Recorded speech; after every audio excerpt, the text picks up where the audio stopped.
Hey there, and welcome back to our channel.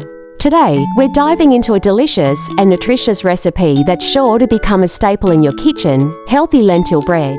If you're looking for a wholesome alternative to traditional bread, you're in for a treat. Lentils are not only packed with protein and fiber, but they also bring a wonderful earthy flavor to this bread. Plus, they're gluten-free, making this recipe perfect for anyone with dietary restrictions. Let's get started. First, gather your ingredients. You'll need 1 cup of cooked lentils. Any variety will do, but I love using green or brown lentils for their texture.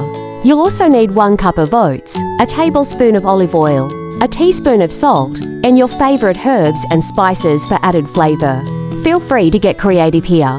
Garlic powder, rosemary, or even a pinch of chili flakes can elevate your bread to the next level.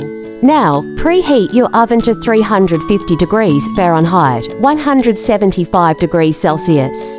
While that's warming up, blend your cooked lentils and oats in a food processor until you achieve a smooth consistency. This will be the base of your bread. Once blended, transfer the mixture to a bowl and stir in the olive oil, salt, and any herbs or spices you've chosen. Next, line a baking dish with parchment paper and pour your lentil mixture into it, spreading it evenly. Bake for about 30 to 35 minutes, or until the top is golden brown and firm to the touch. The aroma that fills your kitchen will be absolutely irresistible. Once it's done, let it cool for a few minutes before slicing.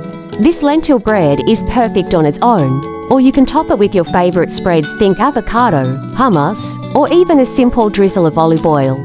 It's not just a bread, it's a canvas for your culinary creativity. Thank you so much for joining me today. I hope you enjoy making and sharing this healthy lentil bread as much as I do.